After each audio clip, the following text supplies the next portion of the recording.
കൊറോണയ്ക്ക് ശേഷം ഒത്തിരി ഓൺലൈൻ കോഴ്സസ് നിലവിൽ വന്നു. അതിനു മുൻപും ഓൺലൈൻ കോഴ്സസ് ഉണ്ടായിരുന്നുവെങ്കിലും നമ്മൾ ഈ ഓൺലൈൻ കോഴ്സസ് എടുക്കുന്നതിനോട് ഒരു വിമുഖത കാണിച്ചിരുന്നു.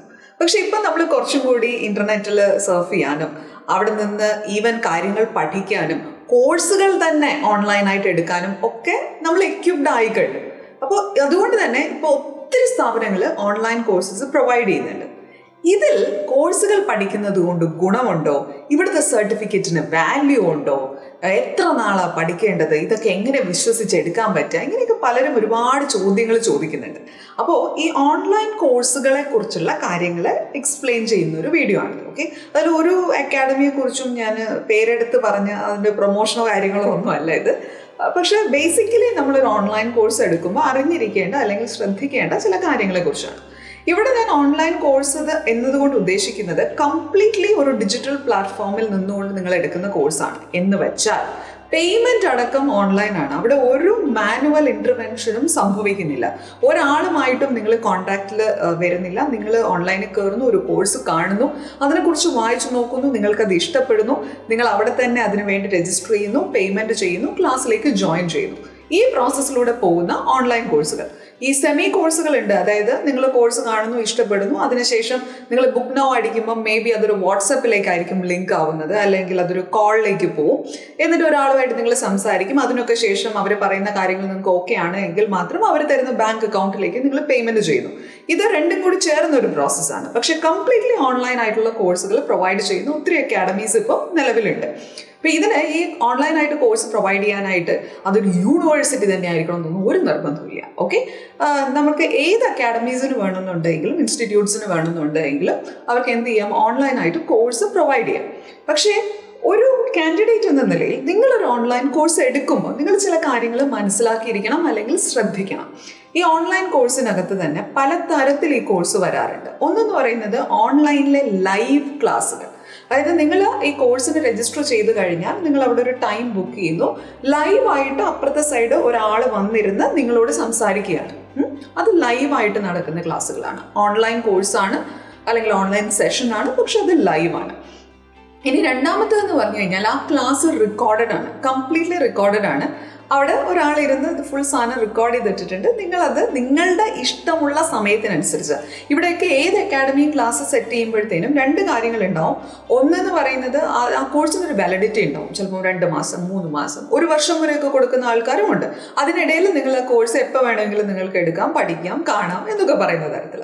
രണ്ടാമതെന്ന് പറയുന്നത് it would be limited with the number of equipments used. അതായത് ഒരു ലോഗിൻ ഐ ഡി ഉപയോഗിച്ച് നിങ്ങൾക്ക് മാക്സിമം ഒരു ഫോണിലും അല്ലെങ്കിൽ ഒരു ഫോണ് ഒരു ലാപ്ടോപ്പ് ഇതിൽ മാത്രമേ അത് ഉപയോഗിക്കാൻ പറ്റുള്ളൂ എന്ന രീതിയിൽ, അത് 2 എക്യുപ്മെന്റ്സിൽ മാത്രം എന്ന രീതിയിൽ റെസ്ട്രിക്ട് ചെയ്തിട്ടുണ്ടാവും അവർ. അതൊക്കെ അവരുടെ ഒരു, അല്ലെങ്കിൽ ഒരു ലോഗിൻ ഉപയോഗിച്ചിട്ട് നാട്ടുകാർ മുഴുവൻ എടുത്ത് കണ്ടു കഴിഞ്ഞ് കഴിഞ്ഞാൽ ആ കോഴ്സ് വിൽക്കുന്ന ആൾക്ക് അത് ഉണ്ടാവില്ലല്ലോ.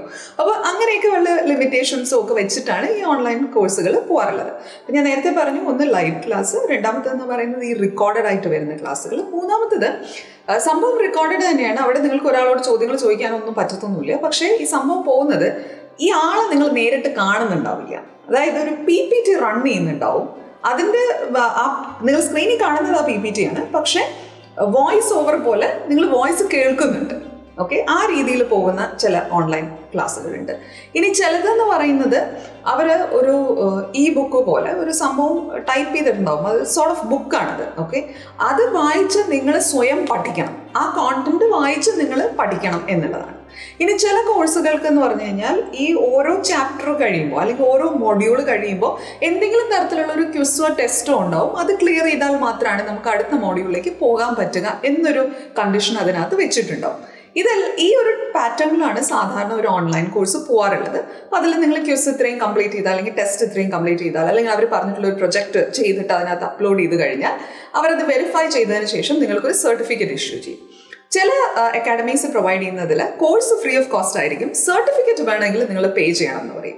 ഇനി ചിലരുടെ എന്ന് പറഞ്ഞു കഴിഞ്ഞാൽ കോഴ്സും പെയ്ഡ് തന്നെ ആയിരിക്കും, അതിനോടൊപ്പം തന്നെ സർട്ടിഫിക്കറ്റ് വരും. അല്ലാതെ അവർ അഡ്വർടൈസ് ചെയ്യുന്നത് കോഴ്സ് ഫീ എന്ന് തന്നെയായിരിക്കും, അല്ലാതെ കോഴ്സ് ഫ്രീ ആണ്, get the certificate by paying എന്നുള്ളതായിരിക്കില്ല. ഇനി ചില സ്ഥാപനങ്ങൾ എന്ത് ചെയ്യുമെന്ന് വെച്ച് കഴിഞ്ഞാൽ ഒരു കോഴ്സിന് അവരൊരു ഫീ വയ്ക്കും, പ്ലസ് അത് വേറെ ഏതെങ്കിലും തരത്തിലുള്ള ഒരു ആഡഡ് സർട്ടിഫിക്കേഷൻ ആണെങ്കിൽ, ഇപ്പോൾ എന്താ എക്സാമ്പിൾ പറയാം, ഓക്കെ, നാട്ടിലൊരു HR കോഴ്സ് നടത്തുന്നു. ഫൈൻ.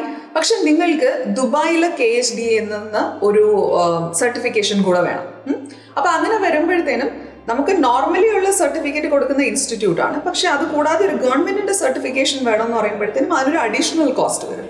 അപ്പോൾ ഒരു കോഴ്സ് ഫീയും വരും, ഒരു അഡീഷണൽ സർട്ടിഫിക്കേഷൻ കോസ്റ്റും വരും. ആ സർട്ടിഫിക്കറ്റ് നിങ്ങൾക്ക് വേണമെങ്കിൽ മാത്രമേ നിങ്ങൾക്ക് അഡീഷണൽ കോസ്റ്റ് പേ ചെയ്യേണ്ടി വരുള്ളൂ. അങ്ങനെയുള്ള കേസുകളും ഉണ്ട്. ഫൈൻ. അപ്പോൾ നിങ്ങൾ ഏതൊരു കോഴ്സ് സെലക്ട് ചെയ്യുമ്പോഴത്തേനും ദയവ് ചെയ്ത് ആ കോഴ്സിന്റെ ഡിസ്ക്രിപ്ഷനും കോഴ്സിന്റെ കോണ്ടന്റും വായിച്ചു നോക്കുക. കോഴ്സിന്റെ പേര് മാത്രം വായിച്ചിട്ട് നിങ്ങൾ ഒരു കോഴ്സും തിരഞ്ഞെടുക്കരുത്. ഫോർ എക്സാമ്പിൾ ഡിജിറ്റൽ മാർക്കറ്റിംഗ്, എക്സാമ്പിളിന് പറയുവാണ് ഡിജിറ്റൽ മാർക്കറ്റിംഗ് എന്ന് വെച്ചു. ഇപ്പം ഡിജിറ്റൽ മാർക്കറ്റിംഗ് കോഴ്സിന്റെ പേര്, name of course digital marketing, കോഴ്സിന്റെ ഡ്യൂറേഷൻ എന്ന് പറയുന്നത് 30 hours അല്ലെങ്കിൽ 30 days what ever it is return ആയിരുന്നു. അത് കണ്ടു, ഞാൻ അങ്ങോട്ട് എടുത്ത് ചാടി. അങ്ങനെ പോരുത്. അതിൽ എന്തൊക്കെയാണ് പഠിപ്പിക്കുന്നതെന്ന് നോക്കുക. എന്നിട്ട് നിങ്ങൾ അതിനൊന്ന് കമ്പയർ ചെയ്യണം. കമ്പയർ ചെയ്യണമെന്നുണ്ടെങ്കിൽ ഈ ഡിജിറ്റൽ മാർക്കറ്റിംഗിന്റെ കോഴ്സ് പ്രൊവൈഡ് ചെയ്യുന്ന ഒത്തിരി സ്ഥാപനങ്ങൾ നിങ്ങൾ ഓൺലൈനിൽ സെർച്ച് ചെയ്യുമ്പോൾ കിട്ടും. അവരുടെയും കോഴ്സ് കോണ്ടന്റും നിങ്ങൾ എടുക്കാൻ പോകുന്ന ഈ കോഴ്സിന്റെ കോണ്ടന്റും തമ്മിലൊന്ന് കമ്പയർ ചെയ്യാം. നിങ്ങൾ ഉദ്ദേശിക്കുന്ന സാധനങ്ങളൊക്കെ ഇതിലുണ്ടോ എന്നുള്ളത് ഉറപ്പ് വരുത്തിയതിന് ശേഷം മാത്രമേ നിങ്ങൾ പേയ്മെന്റ് ചെയ്യാവൂ. കാരണം വൺസ് പേ ചെയ്ത് കഴിഞ്ഞ് കഴിഞ്ഞാൽ അതിനകത്ത് നിന്ന് പിന്നെ റീഫണ്ട് ഒന്നും നിങ്ങൾക്ക് കിട്ടാൻ പോകുന്നില്ല. കോഴ്സ് പഠിക്കാൻ തുടങ്ങിയ ശേഷം അയ്യോ ഞാൻ ഉദ്ദേശിച്ച കോഴ്സ് ഇതായിരുന്നില്ല കേട്ടോ എന്ന് നിങ്ങൾ വിചാരിച്ചിട്ട് ഒരു കഥയില്ല. അപ്പൊ അതുകൊണ്ട് അതിന്റെ കോണ്ടന്റ് എന്താണെന്ന് വ്യക്തമായിട്ട് മനസ്സിലാക്കണം. ആ കോഴ്സ് ഡിസ്ക്രിപ്ഷൻ വായിച്ചു നോക്കണം. അതുപോലെ തന്നെ മിക്കവാറും കോഴ്സുകൾക്ക് ഒരു ഇൻട്രോ വീഡിയോ ഉണ്ടാവും. ആ കോഴ്സ് എന്താണെന്ന് ഒരാൾ എക്സ്പ്ലെയിൻ ചെയ്യുന്ന വീഡിയോ ആയിരിക്കും ആ ഇൻട്രോ വീഡിയോ. ആ ഇൻട്രോ വീഡിയോ ദയവേത് ഫുള്ളായിട്ട് കാണുക. ആ ഇൻട്രോ വീഡിയോനകത്ത് ആക്ച്വൽ കോഴ്സിനകത്തുള്ള ഗ്ലിംസസും കൊടുത്തിട്ടുണ്ടാവും. അപ്പം നിങ്ങൾക്ക് മനസ്സിലാവും ആ കോഴ്സ് എന്ത് പാറ്റേണിലാണ് പോകുന്നത്.